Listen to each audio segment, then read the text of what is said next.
right, hello, Tedsters. Tedsters? Thank you. Is that like a new acronym? It's not new. Really? It's a thing. What's Okay, so hope you guys are having fun so far today, yeah? Yeah. All right, I know this morning I heard talks about science, I heard talks about the arts, I heard inspirational talks, and I just heard another talk on car safety, which was super, super cool. So our next Tedster is going to be also talking kind of like a science, environmental talk. I know that Costa worked really hard on this talk, not only on the research, but also on the structure of his talk. I think it's structured in a really nice, unique, effective way. So listen closely and enjoy Mr. Kendall's talk. Claps for Costa, claps for Costa. Wow, this group is really enthusiastic.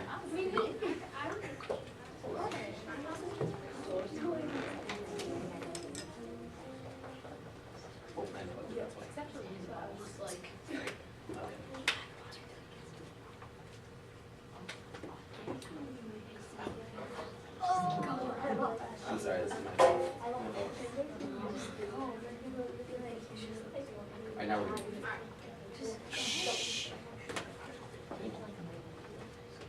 Do you know what is happening to the environment? Do you know what problems are being caused? The environment is supposed to be protected, and it's supposed to be kept from harm.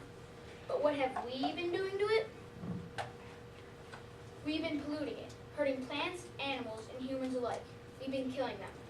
The World Health Organization reported in 2012 that 7 million people died prematurely because of air pollution.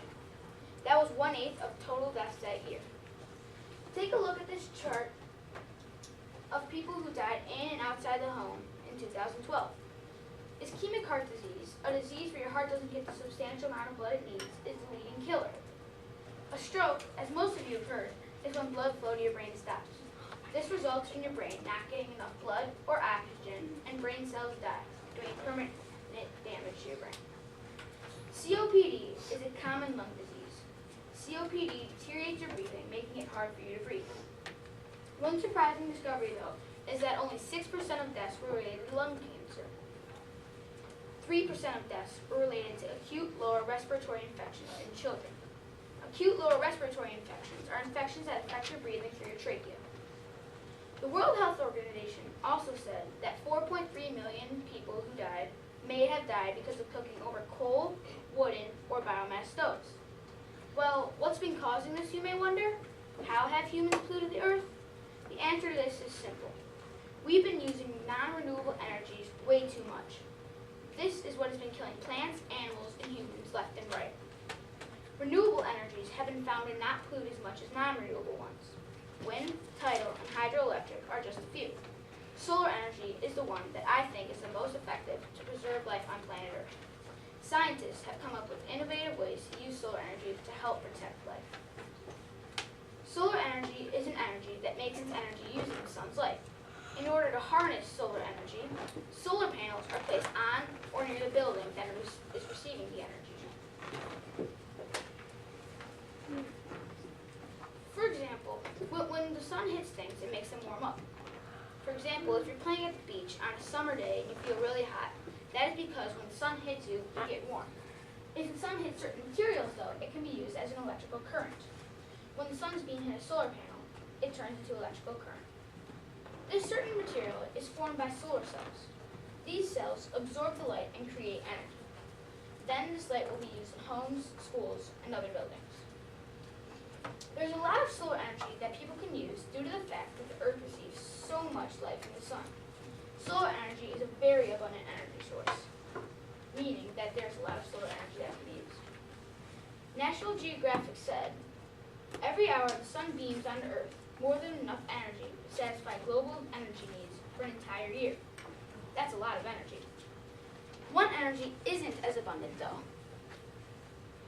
Hydroelectric energy can be abundant at times, but when there's a drought in a river or lake, it's useless. Then people won't be able to use any energy. Solar energy is a better energy because it's so abundant.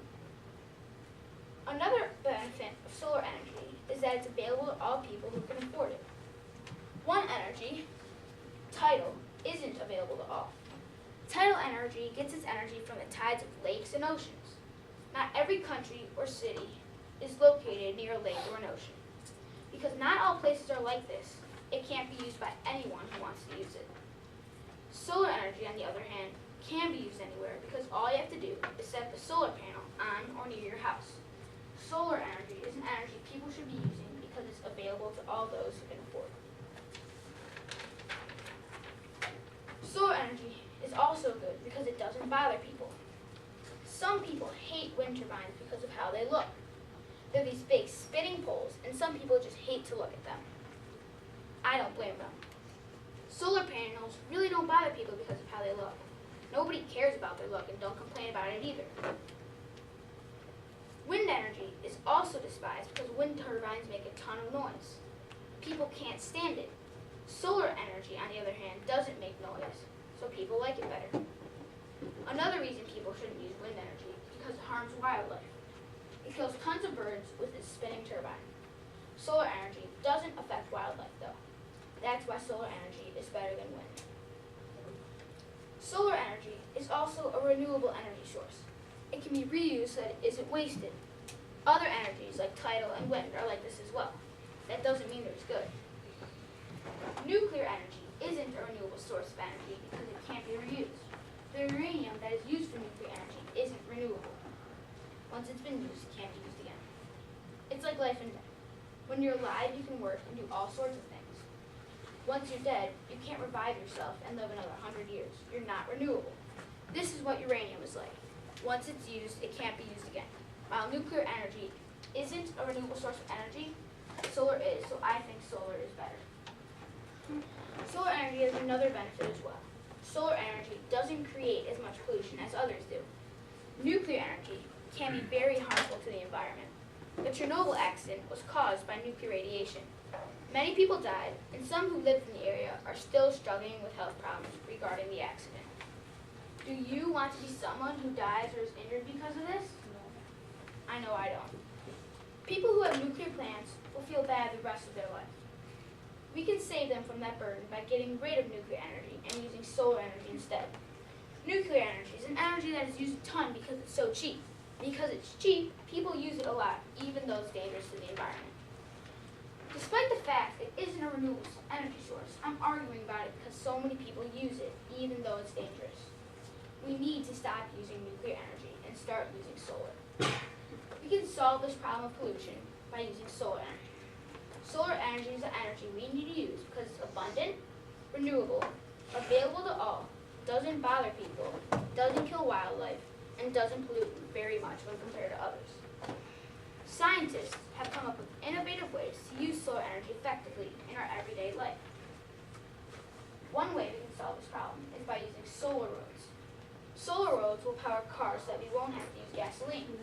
The roads will absorb the sun's light, and then we'll put the energy it absorbs back into the cars.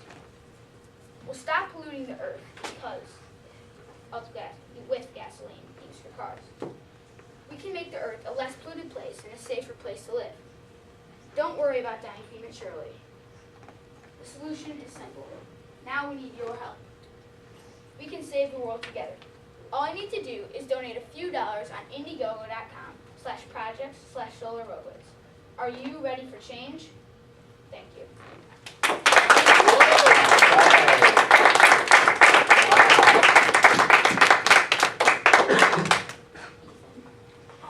Where did you find, what is the site doing?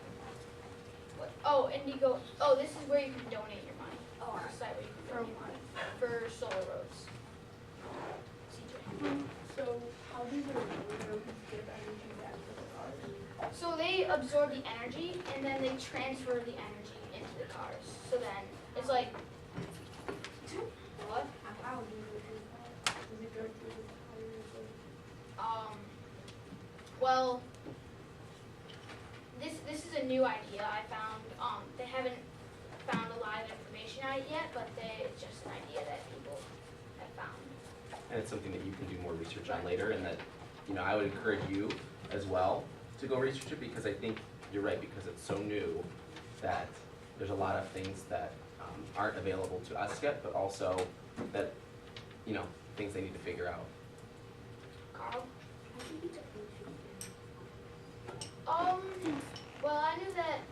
there's a lot of pollution going on because of nuclear plants and because of gasoline used for cars.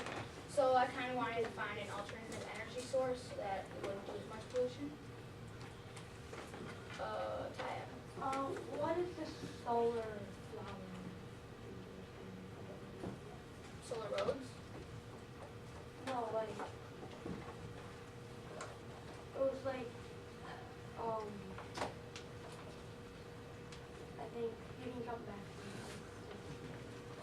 Caroline. I kind of saw like a problem solution, but it kind of sounds like compare and contrast energy for your structure.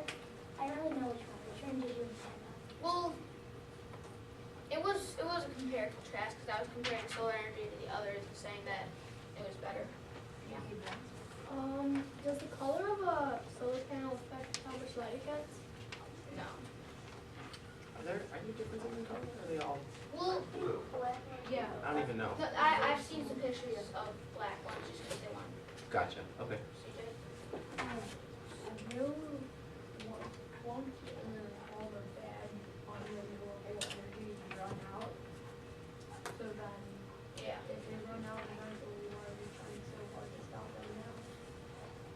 Well, because they're polluting the earth right now. We don't understand. So, I'm not sure I totally understand your question, CJ. Well, if they, wouldn't there be a better solution for all the money to go to like cars and solar roads and trying to stop them if it's just to stop eventually? So you're like affirming Costa's claim. You're saying like you agree that we should find things like this to do. Is that what you're saying? Yeah, instead of. Yeah. I mean, it would make sense. But did you find any like perhaps any problems with, you know, why doesn't everybody do solar energy now? Did you find well, anything there about was, yeah, it's, some people can't afford it, like, so that's, but technology is making it, so, like, they'll make it in the future, so it's cheaper. that? It's becoming more available. So that kind of answers your question. Like, why aren't people doing it now? Well, like buying an electric car, I know. If you buy like an electric car, it's like $30,000, Well, $40,000. I found electric cars that cost $9,000. Oh, okay. Well, there you go. So, I did that for math. oh, good. So the technology is becoming cheaper. yeah. Good. All right, we have time for one more question, and then we got to transition. Great questions, guys. Do you know how much like energy solar panels use? Well, I said, in my introduction that, well, in one of my paragraphs I said that, the energy that solar energy, the energy from the sun, solar panels could possibly get enough to supply every hour to supply the Earth's needs for an entire year, because the sun beams so many rays of the sun that it, used a lot. It's very Good, but the exact details we don't have right now. So good. All right, one more clap or round of applause for Costa. Nice job, Costa. All right, yes, guys. I see that a lot of you are very inspired by this talk.